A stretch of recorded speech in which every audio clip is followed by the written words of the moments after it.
From the game that we'll always remember to the game we would very much like to forget, Rangers get absolutely blown out in Game 2 of the World Series. We're going to talk about what went wrong and why there are actually a little bit of hope, signs of hope for the Texas Rangers moving forward in this series. All that and more on this episode of Locked On Rangers. Let's get into it. You are Locked On Rangers, your daily Texas Rangers podcast. Part of the Locked On Podcast Network, your team every day.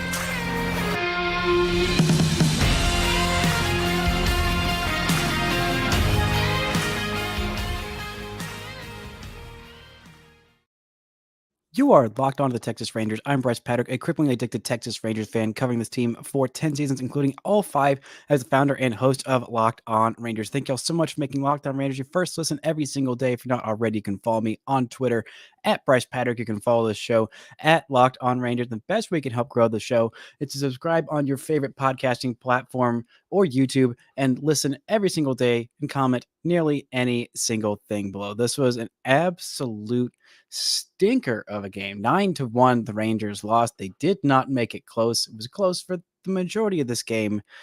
But I mean, the story of this game, how can you start with anything but Merrill freaking Kelly, enemy number 1 of the state, from guy who I knew basically nothing about to the most I've hated a man since David Freese, I think, in Rangers postseason history. Not really. I mean, like, Merrill Kelly's got an awesome story.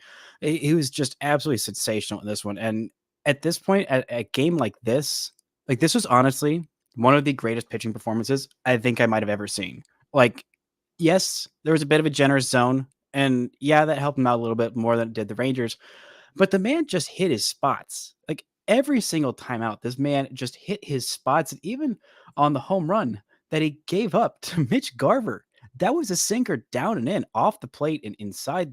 It was not a strike, and Mitch Garver just took it and hammered it because he absolutely crushes fastballs. And you got to tip your cap to Mitch Garver at that point, but that was the only run that the Rangers scored in this game. And it wasn't like there was a whole lot of traffic on the base paths either. I mean, the Rangers had 10 walks in game 1. They had 1 in this one, and it was at the very end of the game. Of course, it was by Adolis Garcia, the guy who was not walking at all in this postseason until game 1, and now 2 walks in 2 games. Look out, world. He is on a walking roll. But this was just an absolutely sensational game by Merrill Kelly. He was just painting. He executed his pitches, and even though he was given a generous zone, he didn't make mistakes. And, even if you're given a generous zone, you take advantage of it. I mean, he did. He very much did. And he didn't have, like, any mistake pitches in this game, which is just crazy. This offense is so good. We saw what they did yesterday. We saw what they've done all postseason. And to make 0 mistake pitches is just honestly absolutely incredible. 3 hits, 1 earned run off the homer, 0 walks, 9 strikeouts. And the moment of the game was just him getting out in this game after the 7th inning.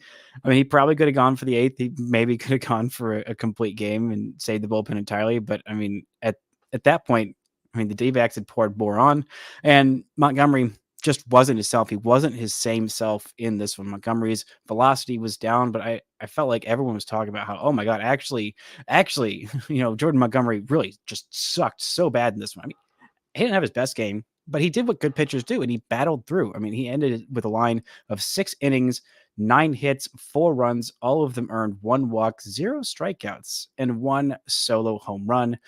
To, of course, Gabriel Moreno, a guy who absolutely crushes lefties and crushes everybody this postseason, having a fantastic postseason and stealing a lot of strikes for his pitcher and calling a fantastic game and had a sensational game. And it was 2 runs that he had allowed through 6 innings, and the Rangers let him go back out there for the 7th and gave up a couple of hits and wasn't able to get an out. And then in comes Andrew Heaney, and he lets a couple of runs score or a run score, and Dane Dunning comes in and walks a guy, and just the bullpen that had held up spectacularly in game 1, the underside of the bullpen that held up spectacularly in game 1, did not do so again in this one. Got a run allowed from Chris Stratton, got 4 runs allowed from Martin Perez. We kind of see why, I guess this is why Martin Perez wasn't pitching this one, but Monty going 6 innings after an 11-inning game, that was, monumental work for him, yeoman's work for him. I mean, he was just dealing, or getting weak contact and, getting some kind of blue pits. He wasn't like absolutely destroyed, and he was getting outs. I mean, he even got a huge out that I thought would be much more a big deal in the 6th inning to get him out of that inning when he did have runners on base, which is something that Nathan Eovaldi didn't do well, which he had done well in the entire postseason, but he did not do well in game 1 of this World Series, was work around traffic. But I mean, getting that pickoff of Tommy Pham, which, my God, what was Tommy Pham thinking in that instance, getting picked off like that? And the replay from, I believe it was a pitcher's list or pitching ninja that was tweeting out the very subtle pickoff sign from Jonah Heim, which is just pointing over and over again, just like, look, go get him. He's tipped off way too much. And Monty executing perfectly and getting him out. And it wasn't particularly close, but I thought this was going to be, I thought it was going to be a lot closer than it was. And for the most part, this game was close. It was until the end that this thing got broken open. I mean, Rangers have suffered some heartbreaking losses. This was not that. Thankfully, this was not that. The Rangers have had their fair share, more than their fair share, honestly, of heartbreaking losses. And this one didn't really break your heart, just kind of pissed you off a little bit. It really did. I mean, at some point, you just got to tip your cap to Merrill Kelly. You got to tip your cap to this offense. This is why this team is here. 6 for 14 with runners in scoring position is what the Arizona Diamondbacks did. The Rangers were 0 for 1. They had one opportunity with runners in scoring position, and it came in the 9th inning, I believe the final at bat of the game. And of course it did. And the Rangers were not able to take advantage of him, able to get any traffic on the base paths. We're not able to get any walks. And yeah, it was just a masterclass by Merrill Kelly. And you know what? Sometimes these things happen. Sometimes in a series, you go up against a guy and there's just not a darn thing you can do. And I don't think these were particularly horrible at bats by everybody involved. I really don't. Sure, they weren't the best. Sure, they could have maybe fouled off some more pitches. But I mean, the way Merrill Kelly was dealing, there wasn't much more they could do. When you're kind of not getting any runners on base, when you're not getting any walks, when you're not getting any hits at all, it's hard to drive up that pitch count and get this guy out of there. I mean, that was the goal. Is once you saw the kind of run that he was on, it was like, oh boy, let's see if we can get this guy out of the game a little bit sooner. And they couldn't. And it was the same thing for Jordan Montgomery. This Arizona Diamondbacks offense was aggressive early. They were swinging very early in counts and getting a lot of weak contact early. And that's why Montgomery, even though he threw 6 innings and pitched a little bit in the 7th, he only had 75 pitches. He just looked like he was a little gassed. He's thrown a lot of innings this year, and I feel like a lot was being made of, he threw like 30 pitches on his normal bullpen day, and had an extra day's rest in games. Like now he has an extra day's rest from game 7. And it's like, I don't think that caused as much of an issue. I really think that like it's just he's kind of exhausted. I think it's more of a cumulative workload than it was the one game of game 7. I mean, he's pitched a lot of innings this year. I mean, to be specific, he pitched 188 in the regular season, and then if we look in the postseason, where'd we go? It's been more than that. Not more than that, but it has been an addition of 31 innings. So he's at 220-ish innings right now, which the most he threw in the postseason, any postseason, was a 4-inning start in 2020. That was the most he'd thrown in any postseason. He had one outing with the Cardinals in 2022 of 2 2/3 innings. But for the regular season, he has not had huge workloads. I mean, he had 170 innings last year between the Cardinals and the Yankees as well. And he only had one. He actually hadn't had any season before that of more than 160 innings. So this is a big workload on Jordan Montgomery. And remember, from a lot of times in the regular season and even during his starts in the postseason, he doesn't usually throw 100 pitches. They're usually pretty careful of like 90 to 95 pitches, sometimes 85. And that's why they pulled him in that 8-inning game in Phoenix during the regular season, was because it's like, okay, well, the Rangers have a 1-run lead. Let's throw all this Chapman out there in the 9th inning. Surely bad things won't happen. Well, bad things happened. And bad things happened for this offense when Merrill Kelly was on the hill. Coming up, we're going to look at why this offense struggled so much besides just Merrill Kelly being great, and a little bit of some good news, maybe some positive things to spin forward, because this was an absolute stinker. Right after this word from our sponsors. This episode is brought to you by FanDuel. Score early this NFL season with FanDuel, America's #1 sportsbook. Right now, new customers get $150 in bonus bets with any winning $5 moneyline bet. That's $150 if your team wins. If you've been thinking about joining FanDuel, there's no better time to get in on the action. The app is so easy to use, and there's a wide range of betting options, including spreads, player props, over-unders, and more. If you want to bet on the Cowboys this Sunday to do some things, then you could definitely go and do that. If you want to bet on some Rangers stuff for game 3 in this World Series, Max Scherzer versus Brandon Pfaadt, you could go do that at FanDuel. So visit FanDuel.com/lockedon and kick off the NFL season. FanDuel, official partner of the NFL.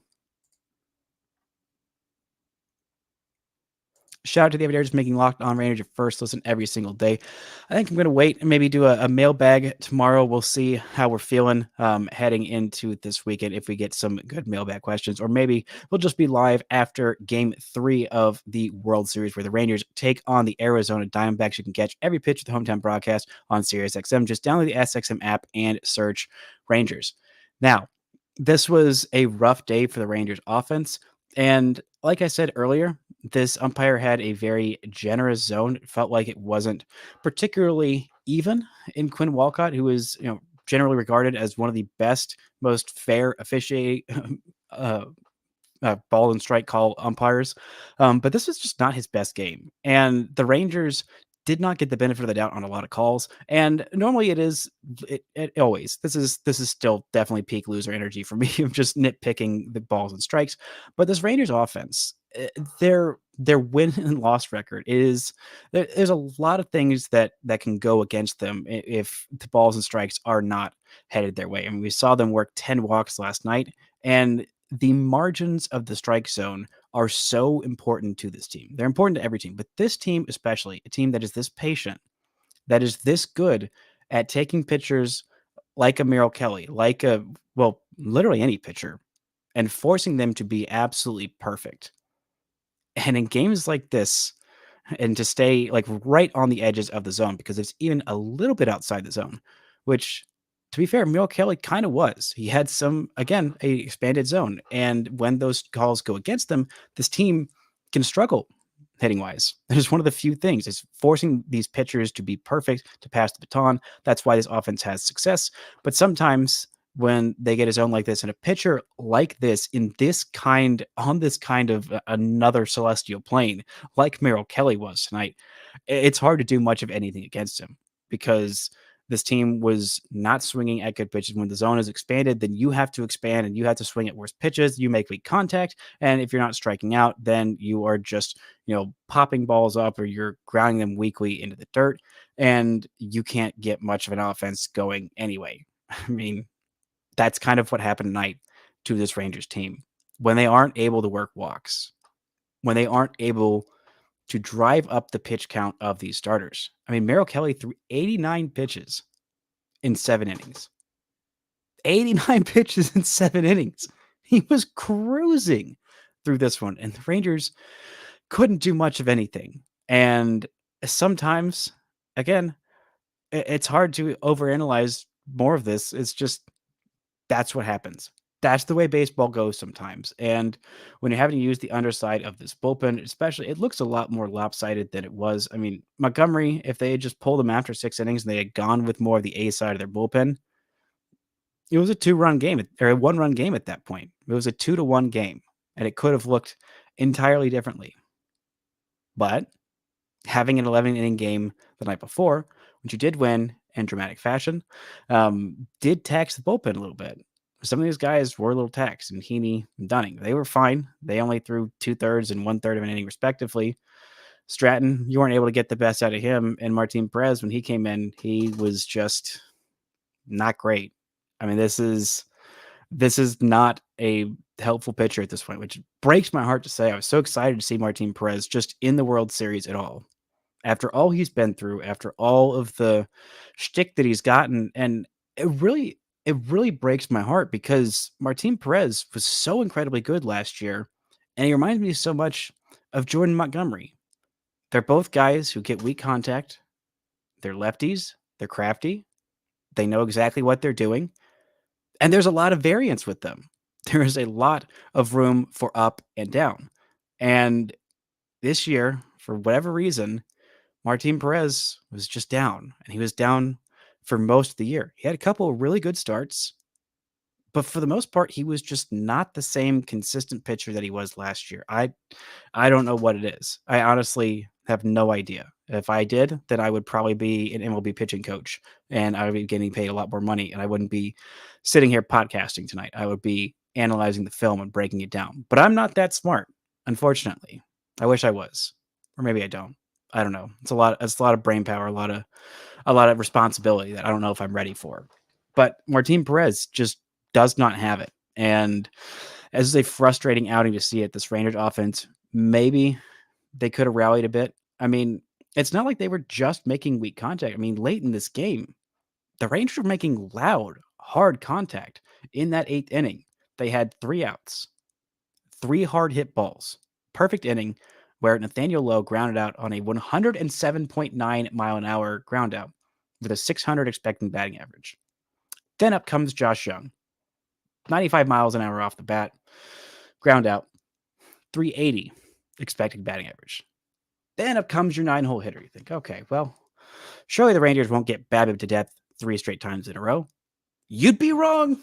You would be wrong. 103.8 miles an hour off the bat, a 530 expected batting average in that one. For the game, the Rangers had 4 hits and a 258 expected batting average. Now, I'm no math wizard, but I know however many at bats it takes to get 27 outs and 4 hits and 1 walk and 4 hits. That does not add up to 258.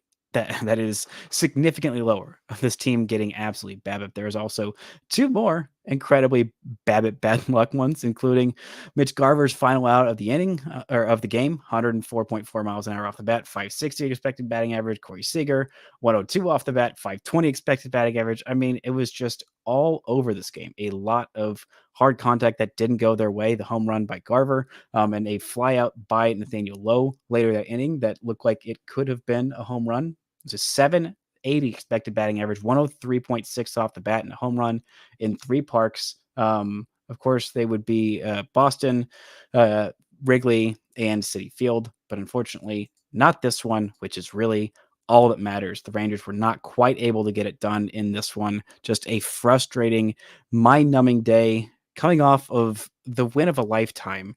And I thought that, surely this 11th inning walk-off home run win, a game that their bullpen blew, which their bullpen hadn't blew a single game in this postseason. I mean, when they were up 2 runs, it was automatic for these D-backs. And to see them come back, which it kind of felt like they would because that's what they've done. That's been their MO. That's why they're here. To see them come back after that and not just win, but end up on the right side of a friggin' beatdown is incredibly impressive. A huge hat tip to these Diamondbacks. They're not going to make it easy. I wish they would. Be very kind of them to the Dallas-Fort Worth Metroplex, to the Texas Rangers organization that has not won a championship, to say, oh, we've won a championship. You know what? You guys can have this one. That's not how baseball works, unfortunately. It is a fraternity that is not that generous to each other. Everyone wants to win. Everyone deserves to be here in the championship. And this team is incredibly mentally strong, just like the Texas Rangers are. They're not going to take this one lying down. They are not going to just roll over and roll into Phoenix and be like, meh, actually, we had a good run and beating the Astros was enough for us. No, it wasn't. This team is not done yet. And they definitely have some signs of promise. Going to look into what went right for this team moving forward. Right after this word from our sponsors.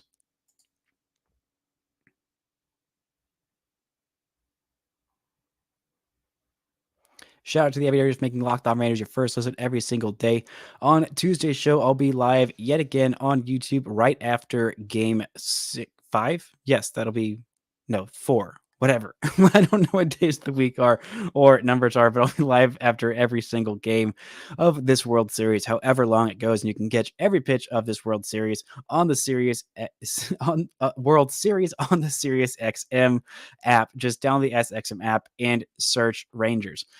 Now, this was a rough one, no doubt about it, for the Texas Rangers. But hey, getting 6 innings out of Jordan Montgomery bodes very well for this team moving forward, having to only use Andrew Heaney, Dane Dunning, Chris Stratton, Martin Perez bodes well for this team moving forward. Not having to use any of the A-tier bullpen guys, not having to use Jose Leclerc after he threw about 27 pitches, I believe it was, in game 1 and went 2 innings. Stretch-free innings, but still 2 innings.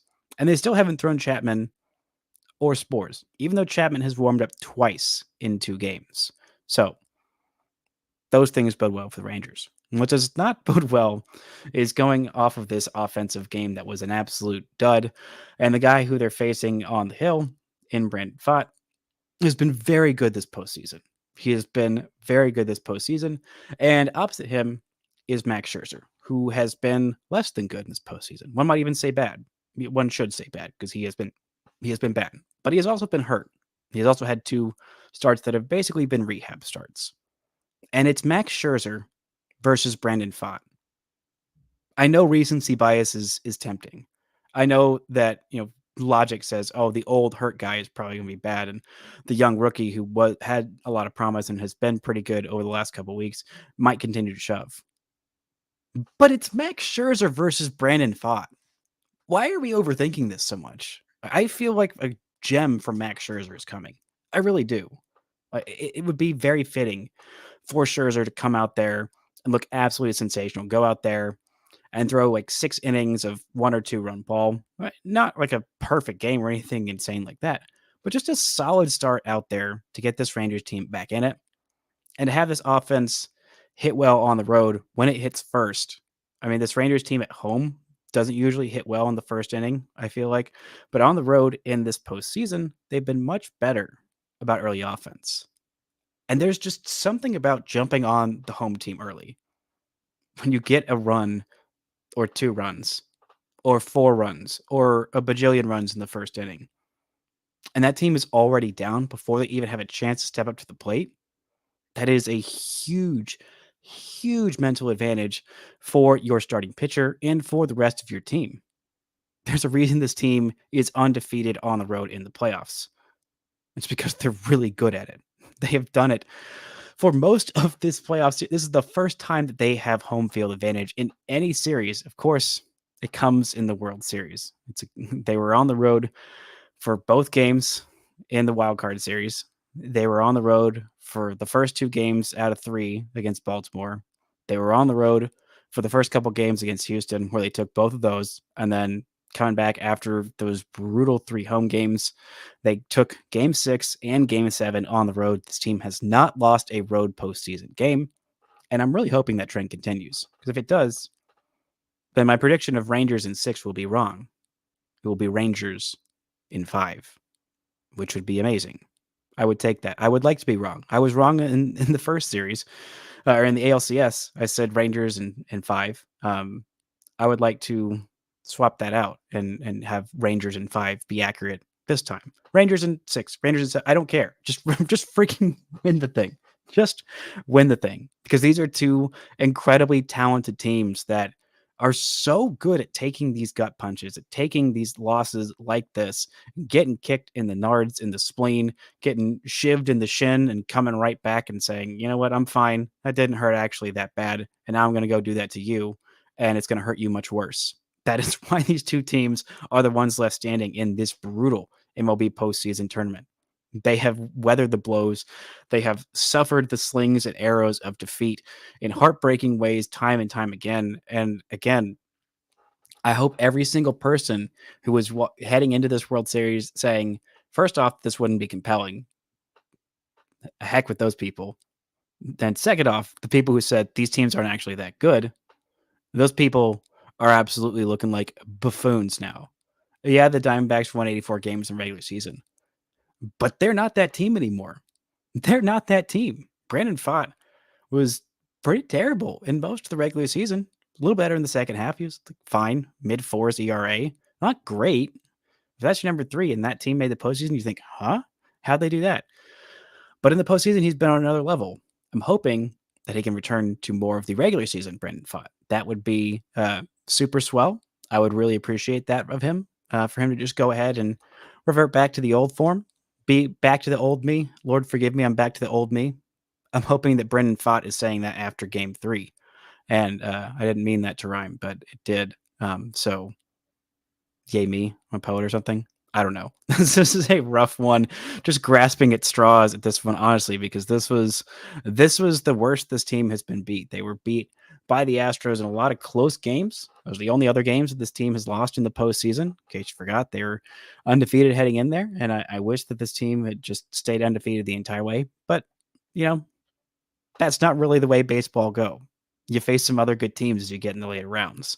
You don't get to face off against those scrubs of 99 win Rays and 101 win Orioles. Yeah, no, you got to suffer through the mediocre 90 win Astros and the allegedly terrible 84 win Diamondbacks, who might be the Rangers' toughest challenge yet.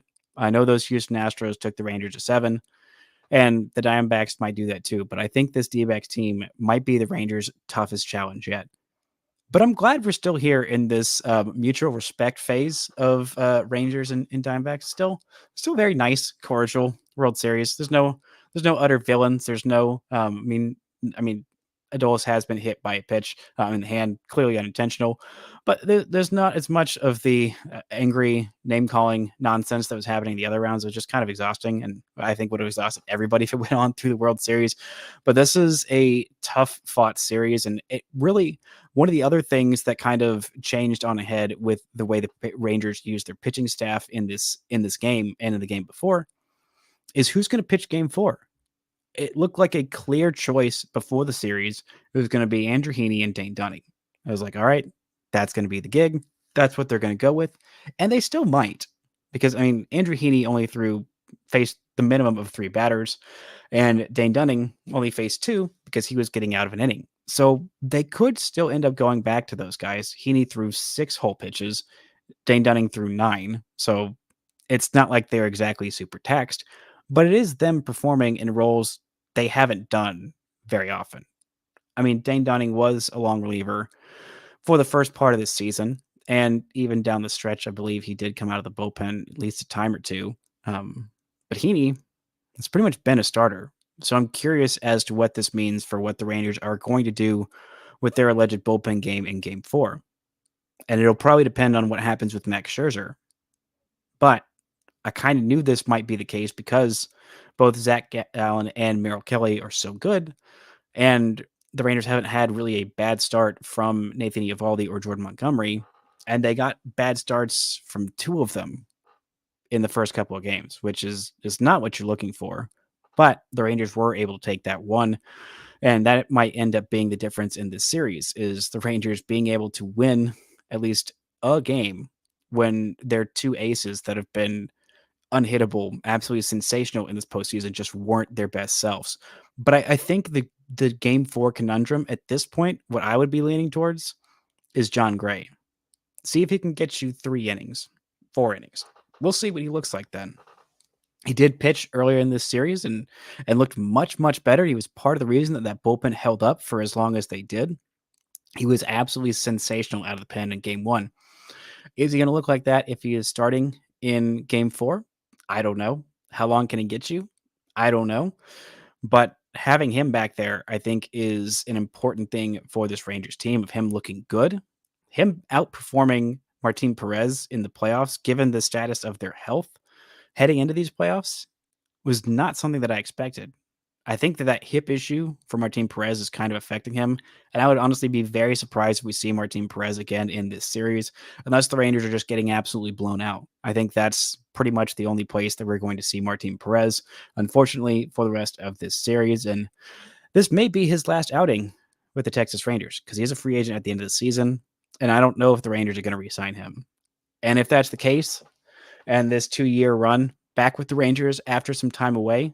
If it ends with a championship, then I'll be incredibly happy for him. Even if it doesn't, I think a hat tip to him and for all he did last year to keep the Rangers from having to like call up Jack Leiter at the end of the year just to eat some innings because the rotation was so devastated.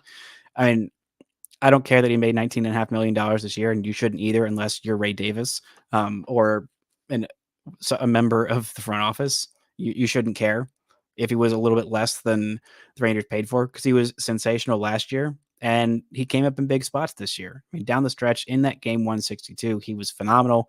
He did his job and he got the Rangers to the playoffs.